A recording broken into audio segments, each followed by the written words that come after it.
que me levou a escrever foi a extrema falta de destreza manual da qual sempre sofri.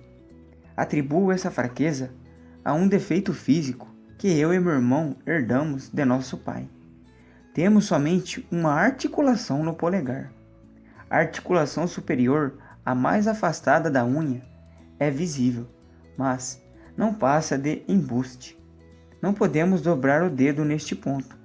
Seja qual for a causa, a natureza me impôs desde o nascimento uma total incapacidade de fabricar qualquer coisa. Com lápis e caneta eu tinha alguma habilidade, e ainda posso fazer um nó de gravata tão bom quanto qualquer leigo, mas com uma ferramenta, um taco ou uma arma, uma abotoadura ou um saca-rolhas, sempre fui um fracasso completo. Foi isso que me forçou a escrever. Eu desejava muito construir coisas, navios, casas, motores. Estraguei muitas folhas de cartolina e muitas tesouras, só para transformar em lágrimas os meus fracassos inevitáveis. Como último recurso, por não ver outra saída, fui forçado então a escrever histórias. E nem imaginava o mundo de felicidade em que estava entrando. Você pode fazer mais com um castelo numa narrativa do que com o melhor castelo de cartolina que jamais se viu sobre a mesinha de uma criança. Logo reclamei soberania sobre um dos sótãos de casa e fiz dele o meu escritório. Pregava na parede figuras que eu mesmo fazia, ou recortadas das reluzentes coloridas edições natalinas de revistas.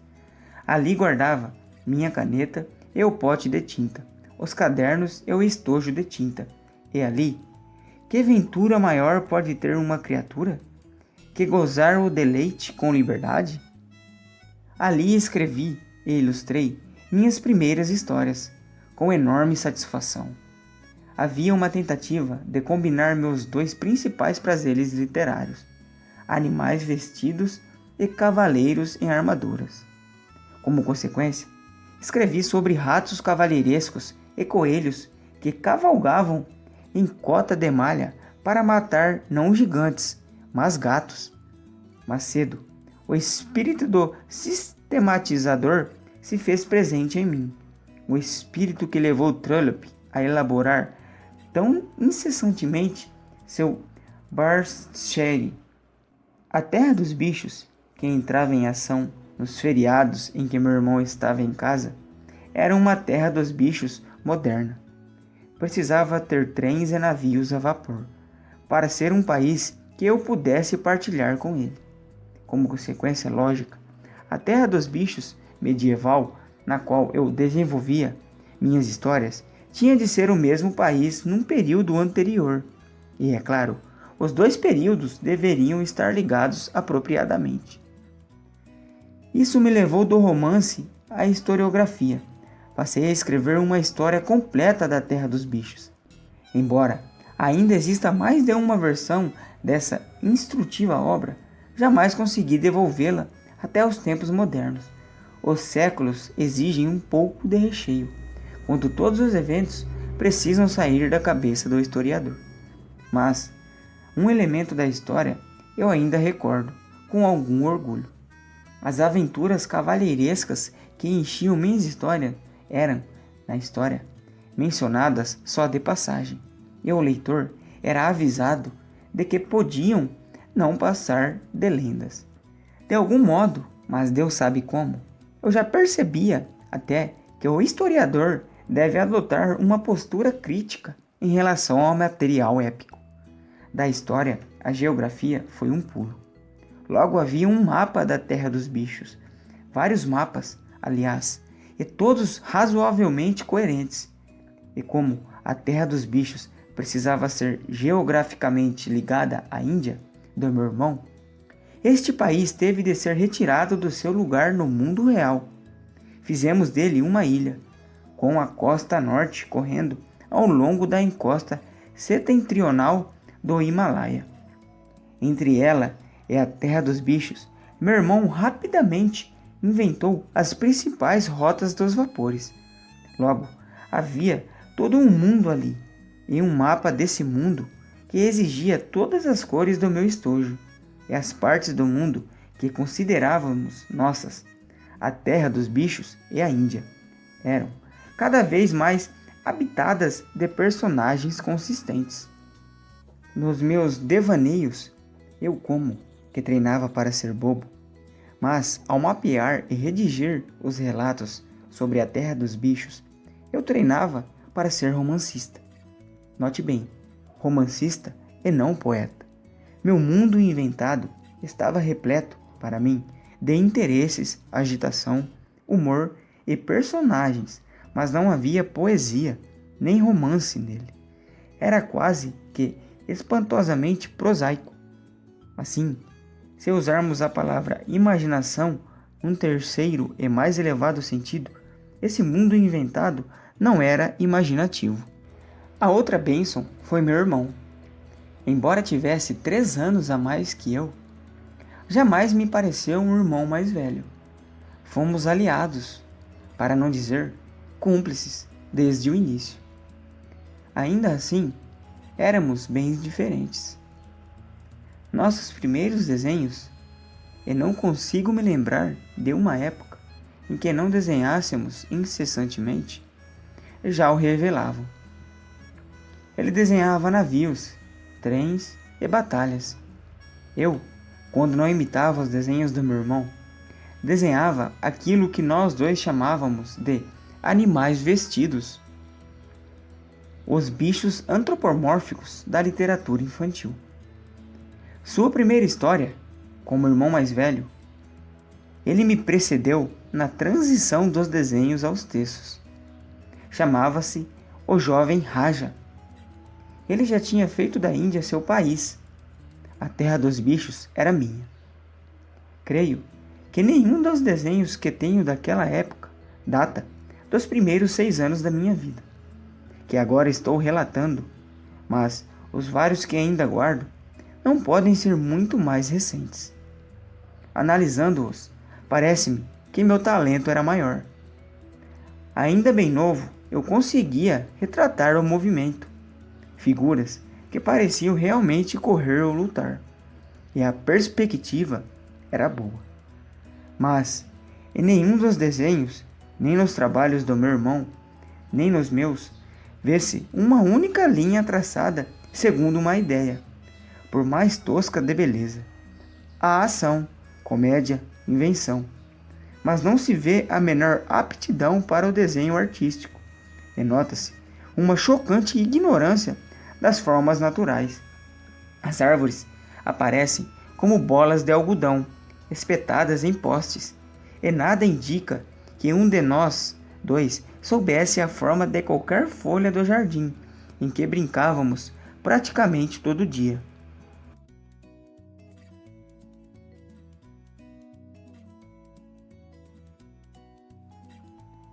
C.S. Lewis não tinha mais de 5 ou 6 anos quando escreveu, em um caderno que mais tarde ele me entregou, uma história chamada Thomas and Beck, e outro pequeno romance sobre ratos e coelhos cavalheirescos com armadura completa para matar gatos.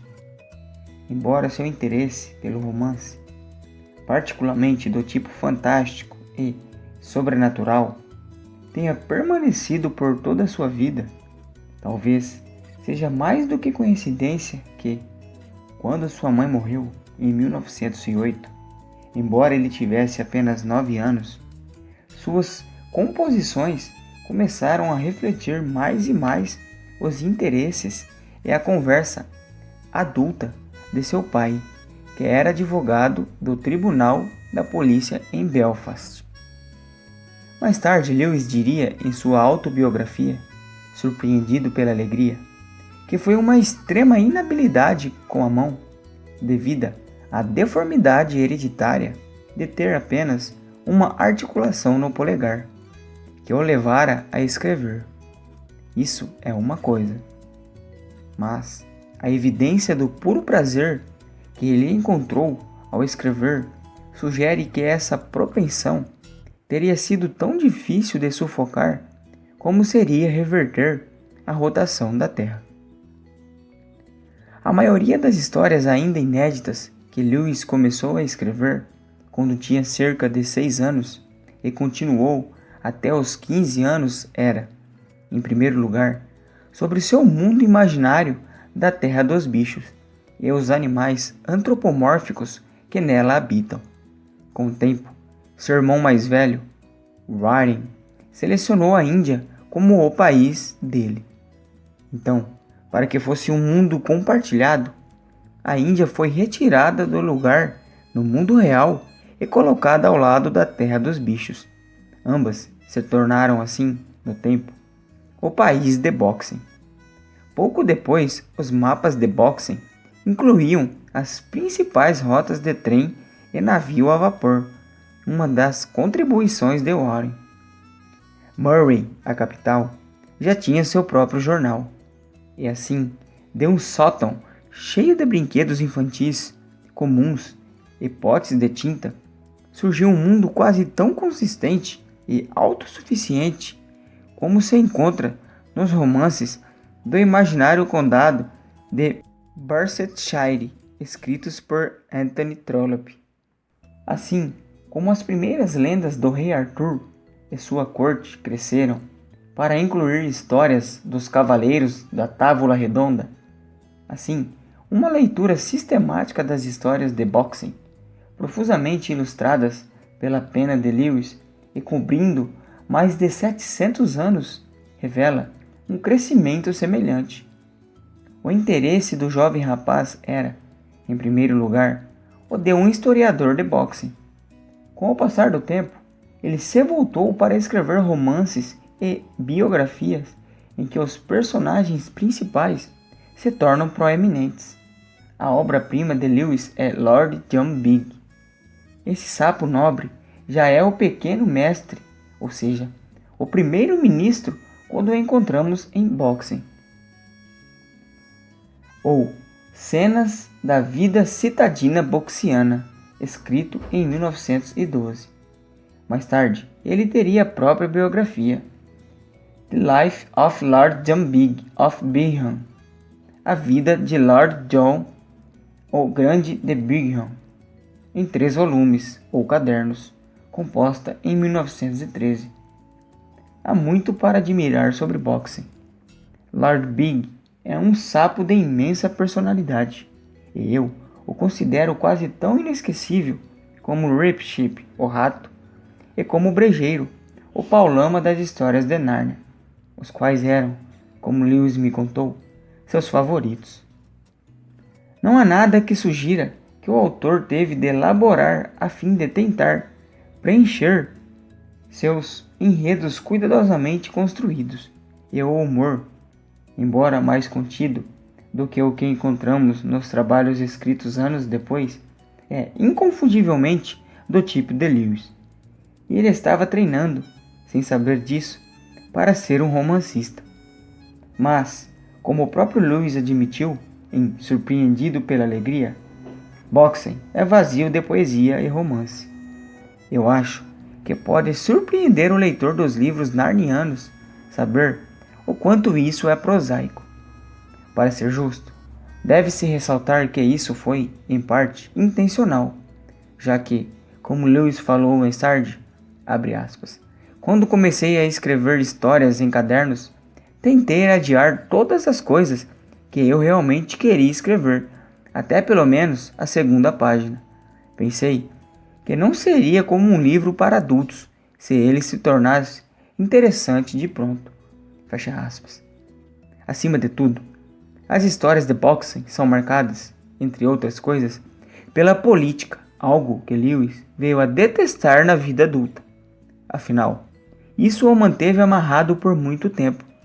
Os personagens de Boxing City Life saboreiam um lugar na panelinha, embora nenhum deles, e certamente não o autor, pareça ter uma ideia clara do que uma panelinha seja.